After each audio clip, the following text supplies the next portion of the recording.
Hey everyone, it's Evan here from Survivalist Gaming, and today we're going to be doing an overview on a new game coming out within the next few months. Now, it's an open world survival horror game, which is pretty common in the past year or so, but the way they're doing it seems to be a whole new direction, a whole lot more innovative, and I'm quite impressed by what I've seen so far, even though there's not very much information out for it.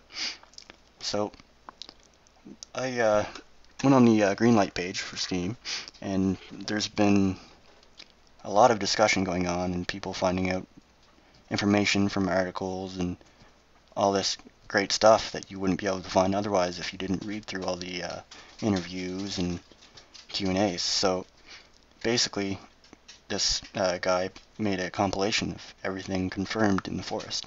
And since I haven't seen many videos really explaining it in depth, I'm going to give a little overview on what it's going to be.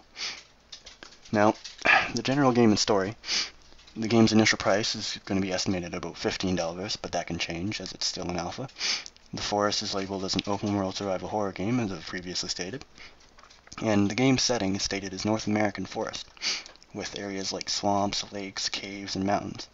But there's an added twist of wildlife that seems a little fictional.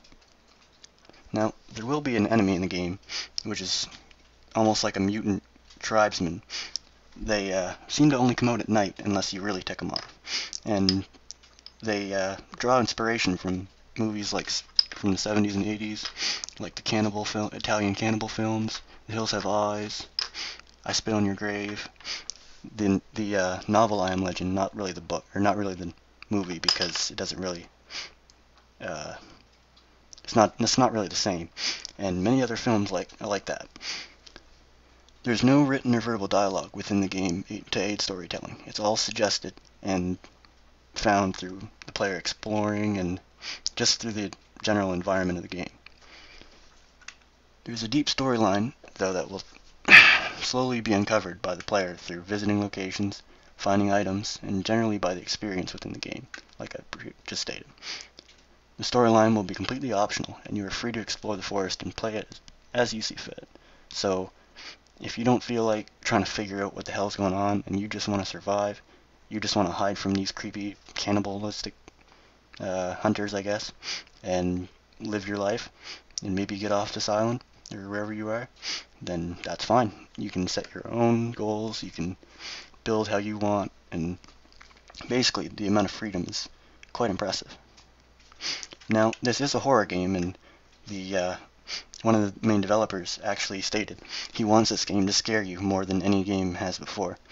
It will have its calm and serene moments in between, though, as you can see in the trailers. There is some question as to who is actually the enemy, them or you. You know, like you're going into their forest, you're a strange creature to them, and they're a strange creature to you. So they're trying to give it a take that you think of them as more of a person and less of just a mindless AI that's trying to kill you. Like, they'll actually be implementing little features into the game, like giving them emotions, fears, and they react to you and their friends and the environment, which I'll go into a little more later. Now, for the graphics, the game will utilize the Unity 4 engine. It will support the VR Oculus Rift, which is a virtual reality headset, which is going to be quite impressive to use. And they have an interest in the STEM VR system, but they're not really working with it yet. And don't worry, if you don't have an Oculus Rift, it's only optional. You don't need one. And the player's character will have a full body model, which can interact with the environment in quite a few different ways. The game world will use an advanced light system in volumetric fog, which is quite beautiful, to be honest. And the game will use physical shading that allows light to respond naturally for realistic shadow effects, meaning you can hide in the shadows and it will actually work, unlike some games where the sunbeams just kind of clip right through a building. And enemy skins will use screen-based subsurface scattering, which is like a more realistic texture, like it looks almost real, like you can see the sun glancing off it and all things like that. I think they will use it for the players too. Now, certain objects and rocks, like the 3D caves and all this stuff, like the big cave systems, they've been 3D scanned from real world objects and caves to add more realism, and it's quite good. Like seeing how the caves look, I've actually haven't seen a game do it that well yet.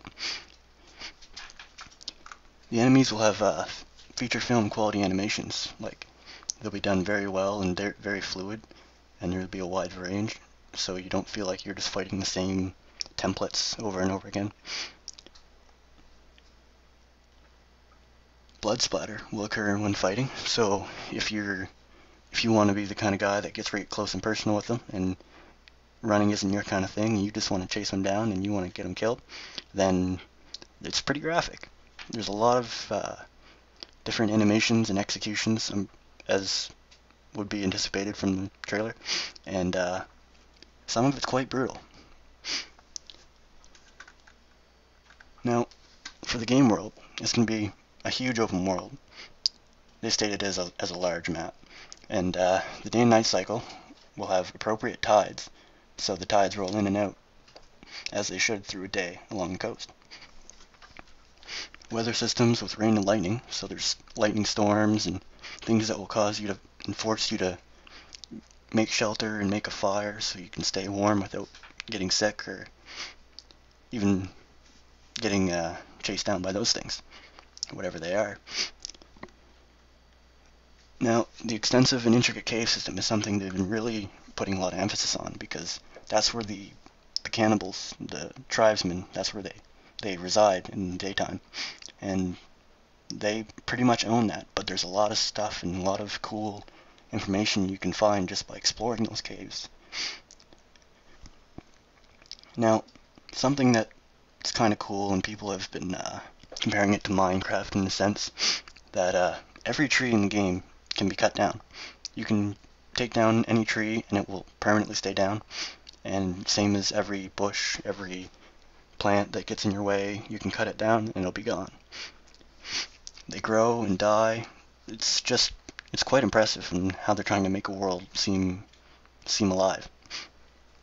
Food sources, so you must scavenge for food and water, and you have to boil it, or boil some of the water and cook the food, or you have a chance of getting sick. Like, it's quite in depth with the amount of survival that they're trying to go with, which is kind of uncommon in some of the most recent survival games.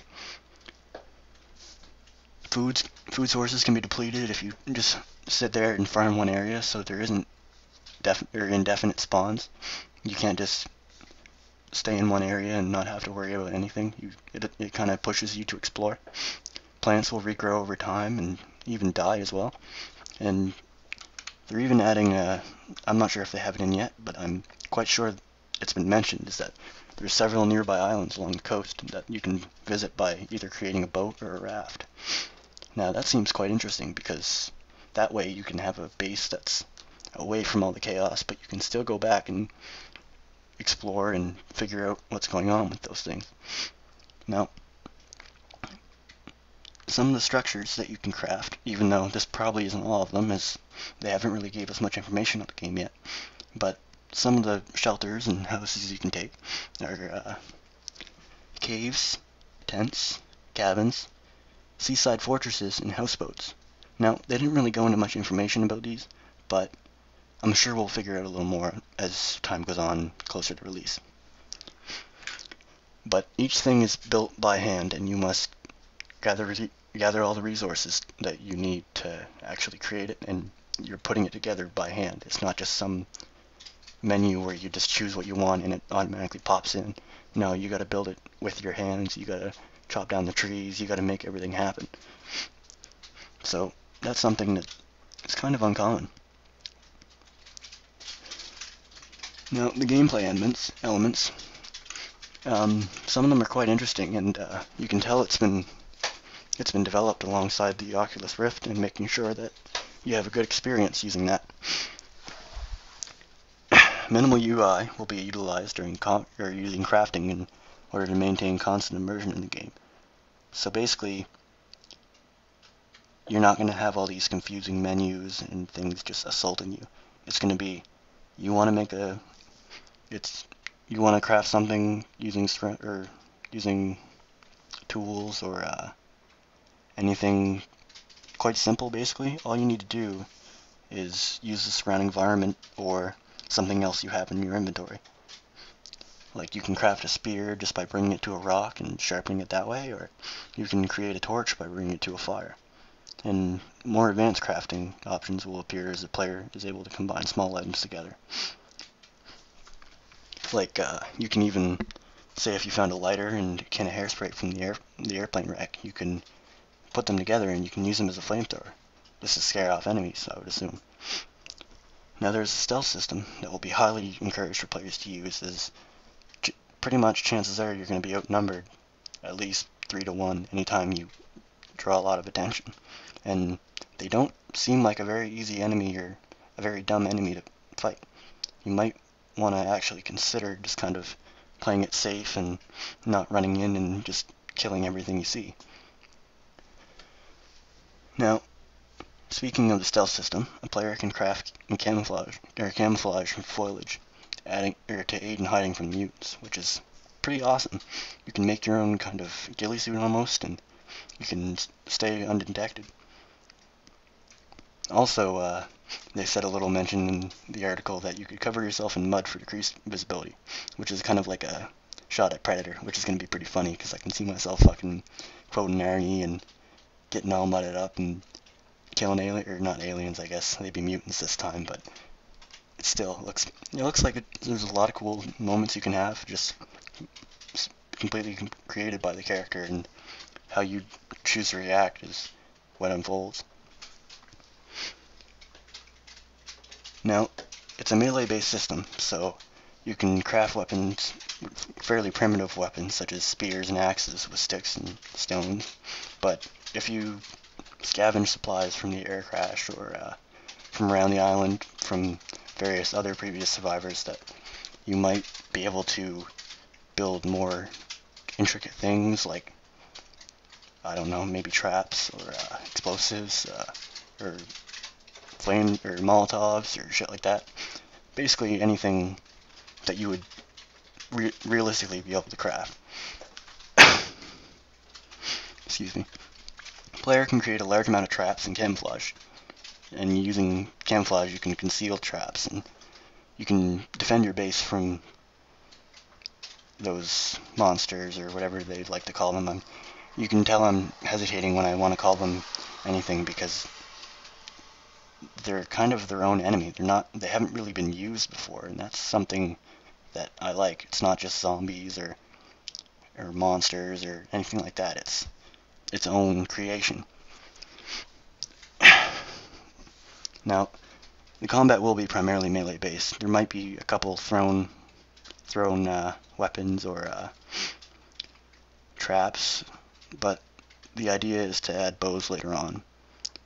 But there probably won't be many other melee weapons or ranged weapons other than that. It's mostly melee and setting traps for the enemies or for small game that you really want to eat. Say you're starving, you need to find something that isn't just going to make you sick. You need to trap animals and cook them, and it's just quite in-depth, and I'm kind of at a loss of words to explain how in-depth it is in this amount of time, I guess.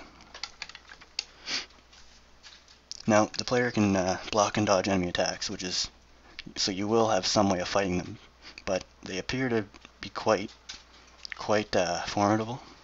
They're not just all weak or all strong. There's a variance in between. And each attack seems to have an actual reaction when you're hitting the enemy. They seem to react to them getting hit or you getting hit, which is usually not the case in most games. Now, survival in the forest. Basically, this is the survival aspect where you don't have to worry about monsters. It's just surviving in the game is a task in its own, because there's many things that sometimes some people wouldn't even think about, which in real life you would really need to think or consider, or else you would suffer quite serious consequences. Now, food and water are necessary, of course, and you'll need to craft a shelter or a fire to keep your character warm at night during a storm, or during a storm if you encounter one. Now, if you don't, you can get cold and you can get sick. And I'd imagine there'd be quite a few negative effects from being sick, and you wouldn't run as fast, or you might make noise when you don't want to. Just things like that, which would be generally unpleasant, and you want to generally stay in good condition. You do need to sleep, which is something I would assume would be true. Stamina is a confirmed stat mechanic, and so basically if you run around scavenging stuff, you won't just be able to pile it all in your backpack and carry 800 pounds of stuff like in certain other games. Your stamina will deplete faster than normal if you start weighing down or anything like that. Now, you can hunt and trap animals for food, like I said before, but there isn't any in-depth big game hunting. It's mostly small animals and things like that. But you can also grow plants in your own garden. You can grow your own garden, and you can pick plants from the rest of the environment. But I'm sure there might be a couple that you probably shouldn't pick, and experimenting with them might be a thing where you gotta know what does what before you can really confidently just throw it in your mouth, right? Now, they did state that you actually have to boil the water you find, and there's the risk that if you don't drink it, you can get quite sick. Same as cooking meat, or if you leave a dead animal for a long time, or you don't check a trap and you come back to it, it could be rotten, and chances are it probably wouldn't taste too good. Now, for the mutants that they're putting into the game, basically, they're a type of tribesman, but they seem like they've been altered in some way, making them completely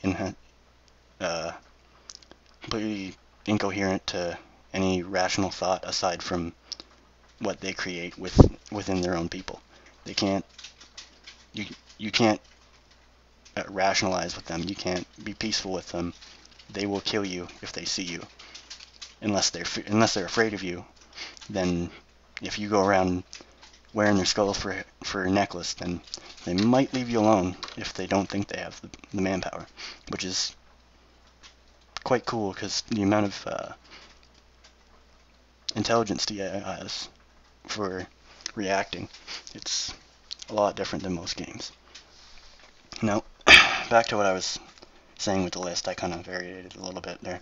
Basically, the mutants live within the world's cave systems, like I stated a little bit before, and they come out at nighttime to hunt and scavenge and whatnot, but if they see a light source, they'll investigate it, and they'll keep looking for you if they know you're there.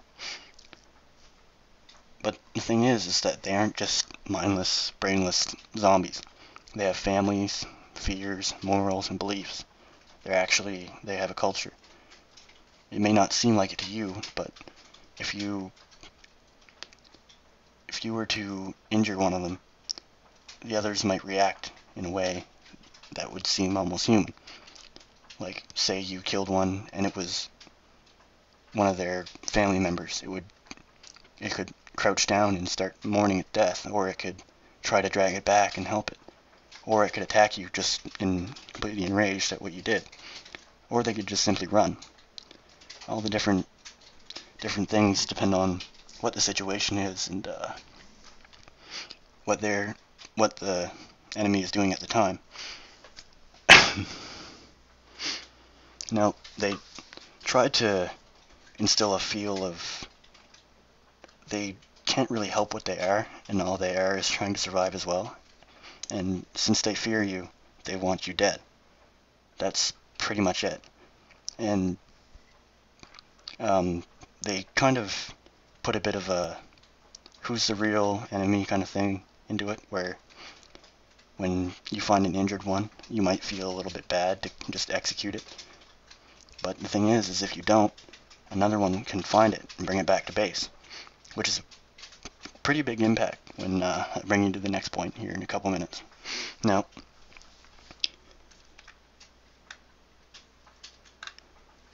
if you kill the mutants in their caves, they generally do things that will make them angry. if you go into their caves or you hunt them down, or you openly go out for them, then they could get quite mad at you and even attack during the daytime and try to hunt you down. But the main thing is something that defines the game from a lot of survival games in a different way, is that the enemies are finite. They don't respawn indefinitely, so each one you kill makes a difference. And the more that you kill, the more they react to you in different ways. They could be more afraid of you, they could be more angry at you, or in general they could be more wary of you and they could just watch you from a distance and keep their distance from you. They're not just weak foot soldiers, each one poses a direct threat and challenge as they're quite mobile. Mutants, they'll generally hunt you at night, so say if you got a fire going or you're making a bit of noise, you can generally expect them to see them poking around before too long. You can also hunt you in packs or little groups, which is truly going to be pretty terrifying. And they can, like I said before, they're quite mobile. The trailer shows that they can jump from trees and cut you off and ambush you in different ways. They'll even, sometimes they'll stalk you, and they'll follow you and watch you and figure out the best time that they can attack, or kind of jump at you and keep you from going into their area. But don't take that as a fact. Don't take that as there's going to be jump scares to intentionally scare you. There's not just jump scares, it's just things that happen environmentally, not scripted events. You may get jump scared, but it's because of the situation you put yourself into and not because of the game directly making that happen.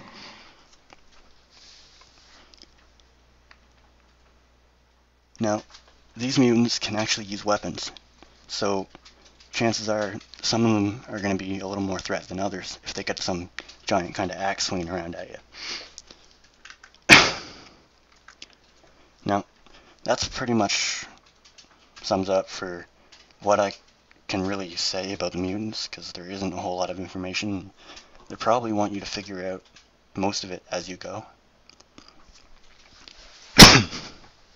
Now, sorry about that, I have a bit of a cold here. Now, some of the other features, they're not 100% confirmed, but there's some talk of them, and they may or may not be implemented, or they could be true. There's just not any real information about them to confirm or deny. So there's a couple different modes. They have people are really pushing for a co-op mode. They really want to see them implement one, and the devs themselves said that they were looking at it, and it seems promising and fun, but they think it might detract from the horror factor of being alone. So if they can make it work, then they'll definitely try to get that working after they develop the single player and get that working as well as they'd like. The next modes I'm going to talk about are something that kind of makes it a lot more of a wide variety of playstyles for different people. There's a peaceful mode, which disables the mutants altogether, so it's just survival on the island and you don't have to worry about them, which is, for some people that don't really care for the horror genre that much, would probably be good for. The next one is a hardcore mode, which essentially you only have one life, and when you die, you die.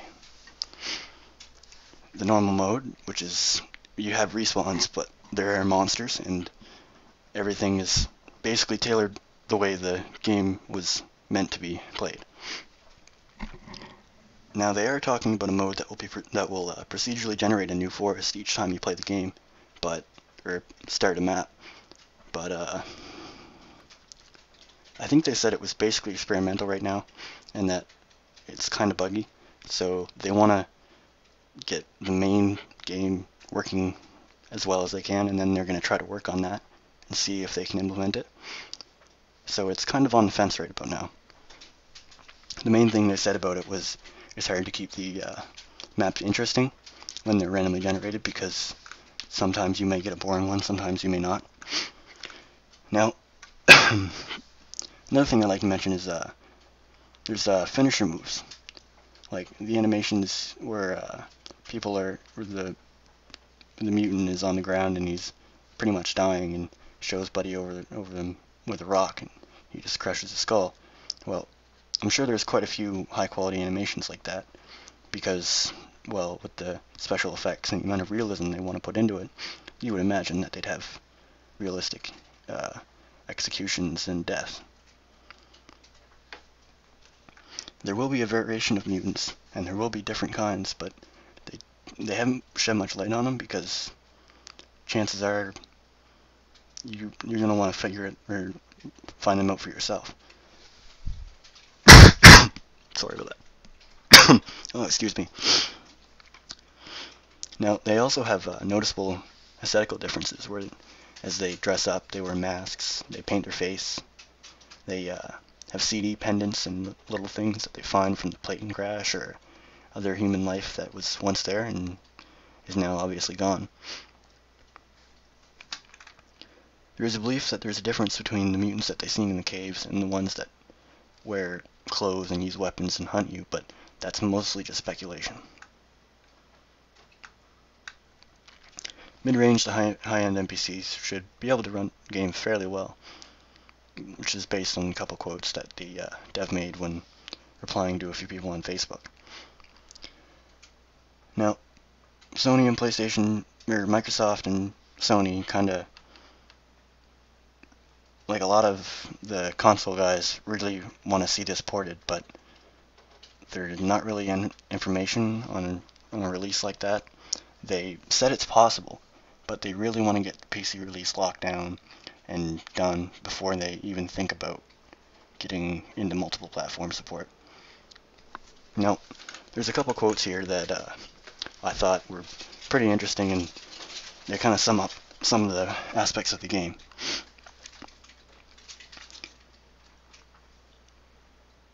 It said, from the dev, one of them says, "The enemies are pretty smart. We found the game's scariest moments come when you're huddling in a corner, watching them search for you." Which is pretty awesome, because like sometimes in games you feel like you can take on any kind of mutant and any kind of enemy, and it's not really a threat. Others, it's just a complete overpowered threat, and there's literally no way you can fight back, and which kind of frustrates me because there's always a way you can. There always is some way, in real life at least. Now, the last one he has here is Ben talking about the horror aspect. Now, he said, "I hope players really do find it the scariest game they've experienced, I hope players really do find it the scariest game experience they've ever had. And with the Oculus Rift, I want players to be so scared they can't even put on a headset." And that sounds about right for me, because during the daytime it would be all fine and dandy, but that as soon as that sun set down with that Oculus Rift on, I would be quite terrified. It just seems like a quite surreal game that's kind of hard to believe at first, and once you get looking at it, you realize it's a real thing and it's coming quite soon. Now, it will be an alpha release, so support and kind of information and stuff like that is well suggested. It will be a fairly cheap alpha release, so being able to buy it and give your feedback to the developers will also help them develop it further and make decisions on the game based on what we really think. So that's about all I have for time right now, and I'm starting to get a little cold, honestly. It's quite cold here. So I'm going to end it here, and hopefully you guys will like, comment, and subscribe with your opinions and what you think of the game so far. And yeah, there'll be a link of the main page and both trailers they have released at the time in the description, and I hope you all enjoy this game.